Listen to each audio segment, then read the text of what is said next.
இந்த வீடியோவில் weekly CAD challenge 7 எப்படி ட்ரா பண்ணுறது அப்படிங்கிறத பார்க்கலாம். நம்ம CAD சேலஞ்ச் 7 இந்த ஃபார்மேட்டில் கொடுத்துருந்தோம். ஆர்த்தோகிராஃபிக் வியூவில் நீங்கள் 3Dயாக ட்ரா பண்ண சொல்லியிருந்தோம். இது பார்க்கும்போது மேபி ஒரு சிலருக்கு கன்ஃபியூஸ் வரக்கான வாய்ப்பு நிறையா இருக்குது. ஏன்னா இப்போ நம்ம அந்த ஆர்த்தோகிராஃபிக் டு ஐசோமெட்ரிக் இல்லை ஆர்த்தோகிராஃபிக் டு 3D அந்த கான்செப்ட் நீங்கள் தெளிவாக தெரிஞ்சிருந்துச்சு அப்படின்னா ரொம்ப ஈஸியாக இருக்கும். இது அப்படி இல்லை அப்படின்னா உங்களுக்கு கொஞ்சம் கன்ஃபியூஸ் ஆகும். இப்போ இதில் பாருங்கள், இங்கே இந்த ஃப்ரண்ட் வியூ நம்மளுக்கு கிளியராக தெரியுது. பட் டாப் வியூவில் பார்க்கும்போது இந்த ஹோல் பாதிக்கு மேலே தான் இருக்குது. கரெக்டுங்களா? ஸோ அப்போ நம்ம இந்த கீழே இருக்கிற இந்த ரெக்டாங்கிள் 60-10 அப்படிங்கிற ரெக்டாங்கிளோட டிஸ்டன்ஸ், ஓவரால் டிஸ்டன்ஸ் 40. ஆனால் இதுக்கப்புறம் மேலே இருக்கக்கூடிய இந்த ஹோல் அப்புறம் இதோட டிஸ்டன்ஸ் கம்மி. இதோட டிஸ்டன்ஸ் 20. இங்கே பார்த்தீங்கன்னா தெரியும், இந்த கேப் இருக்குது. இது உங்களுக்கு தெரிஞ்சிருந்தது அப்படின்னா நீங்கள் ஈஸியாக இது இந்த 2Dலேருந்து நம்ம ஈஸியாக 3Dயாக மாற்றிடலாம். அப்படி தெரியல அப்படிங்கிறவங்களுக்கு இந்த ட்ராயிங்கை பார்த்தீங்க அப்படின்னா உங்களுக்கு டக்குன்னு அண்டர்ஸ்டாண்ட் ஆகிற வாய்ப்பு இருக்குது. நீங்கள் இது மாதிரி 3D ட்ராயிங் ட்ரா பண்ணிவிட்டு இல்லை ஆல்ரெடி இருக்கக்கூடிய 3D ட்ராயிங் எடுத்துகிட்டு அதை அதோட ஒவ்வொரு வியூவும் வச்சு அதோட ஹிட்டன் லைன்ஸ் எல்லாம் பார்த்தீங்க அப்படின்னா இது தொடர்ச்சியாக பார்க்கும்போது நீங்கள் இந்த கன்வெர்ட் பண்ணுறது ஈஸியாக புரிஞ்சிக்க முடியும். நிறைய மாணவர்கள் சொல்கிறது எனக்கு 2Dலேருந்து 3Dயாக மாற்றுறது எப்படிங்கிறது அது கன்ஃபியூஸாக இருக்குது, அது புரிய மாட்டேங்குது அப்படின்னு. ஸோ இந்த ட்ராயிங்கை பார்த்தீங்க அப்படின்னா மட்டும்தான் நீங்கள் ஈஸியாக புரிஞ்சிக்க முடியும். சரி, ஓகே, வாங்க இந்த ட்ராயிங் எப்படி நம்ம ட்ரா பண்ணுறது அப்படிங்கிறத பார்க்கலாம். இப்போ நான் நியூ ஷீட் எடுத்துக்கிறேன். எடுத்துகிட்டு நான் இந்த ஃப்ரண்ட் பிளேன் சூஸ் பண்ணிவிட்டு ஸ்கெட்ச் போய்க்கிறேன்.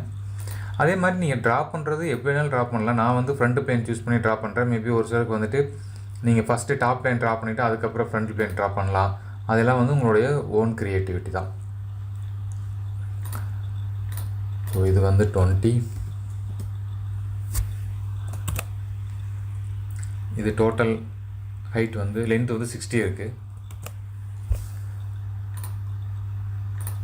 ஸோ இது 60.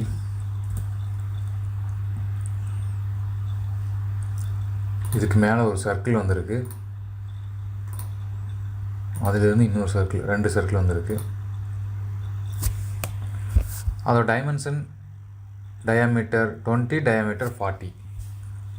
டைமென்ஷன் இதோட டயாமீட்டர் 40,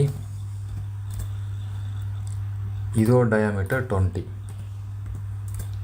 பட் நம்மளுக்கு இதோட கார்னர் தெரியாது. பட் நம்மளுக்கு இந்த கார்னர் தெரியும். இதிலிருந்து இது வரைக்கும் டிஸ்டன்ஸ் 20 அப்படிங்கிறது நீங்கள் ட்ராயிங்கில் பார்த்தீங்கன்னா தெரிஞ்சுக்கலாம்.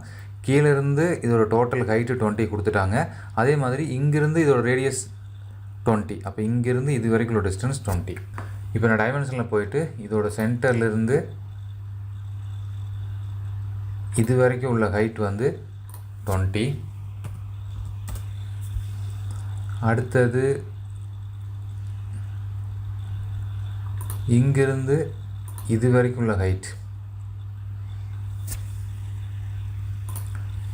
இதோட 20. ஓகேங்களா? பட் இந்த ஹைட் 10. இது நம்ம 20 கொடுத்துருக்கோம்.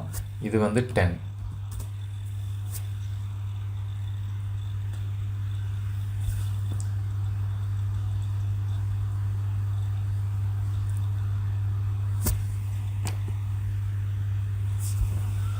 இப்போ 10 கொடுத்தது எனக்கு இந்த டைமென்ஷனை சர்க்கிள் ரொட்டேட் ஆகிருச்சு. ஸோ அதை நான் டெலிட் பண்ணிவிட்டு மறுபடியும் இன்னொரு டைம் டைமென்ஷன் போயிட்டு இங்கிருந்து இது வரைக்கும் உள்ள கேப் இது 20 கொடுத்துக்கிறேன்.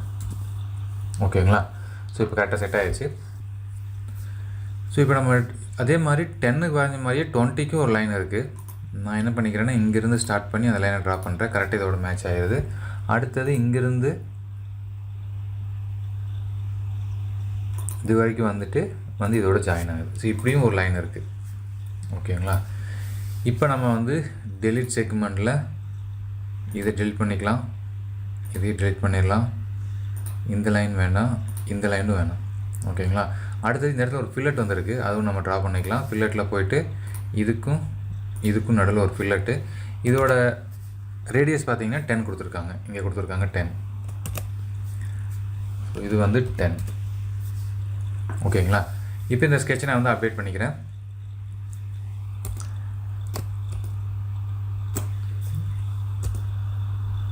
இப்போ நான் எக்ஸ்ட்ரூட் போயிட்டு ஃபஸ்ட்டு இங்கே கீழே இருக்கிறத மட்டும் எக்ஸ்ட்ரூட் பண்ணுறேன். இதை வந்து இதோட டோட்டல் லென்த் எவ்வளோ அப்படிங்கிறத பார்க்கலாம்.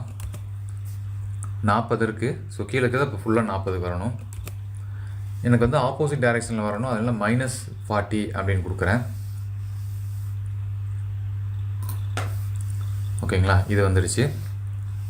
அடுத்தது இன்னொரு ஸ்கெட்ச் இருக்குது. நம்ம ஒரே ஸ்கெட்சில் நம்ம ரெண்டாவோட நம்ம ட்ரா பண்ணிக்கலாம். மறுபடியும் நான் வந்து எக்ஸ்ட்ரூட் போயிட்டு இந்த ஸ்கெட்சை வந்து நான் அன்ஹைட் பண்ணி விட்டுறேன். இப்போது இந்த பார்ட்டை மட்டும் செலக்ட் பண்ணுறேன். இதை மட்டும் செலக்ட் பண்ணிவிட்டு மறுபடியும் -20 கொடுக்குறேன். ஓகேங்களா, இங்கே பாருங்கள். ஸோ நம்ம ஒரே ஸ்கெட்சில் இது மாதிரி நம்ம தனித்தனியாக ஈஸியாக ட்ரா பண்ணிக்க முடியும். இப்போ நான் அந்த ஸ்கெட்சை ஆஃப் பண்ணிடுறேன். ஸோ ஸ்கெட்சு ஹைட் ஆயிடுச்சு. பட் நம்ம ஒரே ஸ்கெட்சில் நம்ம 2 பார்ட்டுமே ட்ரா பண்ணியாச்சு. அடுத்தது நீங்கள் ப்ரெஸ் பண்ணிங்க அப்படின்னா அப்பியரன்ஸ் ஓப்பன் ஆகும். ஸோ அந்த அப்பியரன்ஸில் உங்களுக்கு என்ன கலர் வேணுமோ அந்த கலரை நீங்கள் வந்து எப்போ போல் ஆட் பண்ணிக்கோங்க. ஓகேங்களா, ஸோ அப்போ நம்ம ஒரே ஸ்கெட்ச் ட்ரா பண்ணி ஈஸியாக இந்த 2 ப்ரொஃபைலுமே நம்ம ட்ரா பண்ணியாச்சு.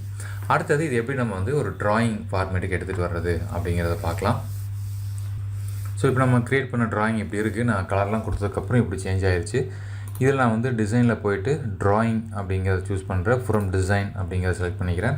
இதில் டிஃபால்ட் டெம்ப்ளேட் ஆல்ரெடி நம்ம CAD தமிழோட டெம்ப்ளேட் இருக்குது. நான் இப்படி ஓகே கொடுக்குறேன். ஸோ இதோட ஃப்ரண்ட் வியூ எனக்கு வந்து இது ஜஸ்ட் அப்படியே ஓகே கொடுத்துட்றேன். அடுத்தது ப்ரொஜெக்டட் வியூஸ் செலக்ட் பண்ணிவிட்டு இந்த ஃப்ரண்ட் வியூவுக்காக எனக்கு வந்து மேலே டாப் வியூ வேணும். அதே மாதிரி இதுக்காக சைடு வியூ வேணும். ஓகேங்களா, கொடுத்துட்டு அப்டேட் பண்ணியாச்சு. எனக்கு வியூஸ் வந்துடுச்சு. எனக்கு இன்னும் வந்து ஐசோமெட்ரிக் வியூ கூட வச்சுக்கலாம். நீங்கள் ஜஸ்ட் மறுபடியும் நான் செலக்ட் பண்ணிவிட்டு இங்கே ஐசோமெட்ரிக் வியூ வைக்கிறேன். இந்த ஐசோமெட்ரிக் வியூ வந்து எனக்கு கலர்டு ஷேடட் வியூவாக இருக்கணும். ஸோ அதை வந்து ஷேடட் அப்படிங்கிறத செலக்ட் பண்ணிக்கிறேன். க்ளோஸ் பண்ணியாச்சு. இப்போ இதுக்கு தேவையான டைமென்ஷன் எல்லாம் நீங்கள் மார்க் பண்ணிக்கலாம். அதே மாதிரி டெம்ப்ளேட்டில் நம்ம டிஃபால்ட்டாக வந்து இந்த டைட்டில் மட்டும் நான் சேஞ்ச் பண்ணணும். ஜஸ்ட் நீங்கள் டபுள் கிளிக் பண்ணிங்க அப்படின்னாலே இப்போதும் உங்களுக்கு இது ஆக்டிவ் ஆகிரும். இதில் வந்து இதை 7ன்னு மாற்றிக்கிறேன். ஸோ மற்றெல்லாம் ஓகே, சீட் நம்பர், ஸ்கேல் அதெல்லாம் ஓகே, அப்படியே செட் ஆகிடுச்சு. ஸோ இப்போ இதுக்கான டைமென்ஷன்ஸ் கொடுக்கலாம். நம்ம நார்மலாக டைமென்ஷன் போயிட்டு டைமென்ஷன் ஜஸ்ட் இந்த லைனை செலக்ட் பண்ணி நீங்கள் ஓவரால் டைமென்ஷன் ஈஸியாக நீங்கள் ட்ரா பண்ணிக்கலாம். ஸோ இதோட ரேடியஸ், இதோட டயாமீட்டர், இதோட radius and then distance between here to here.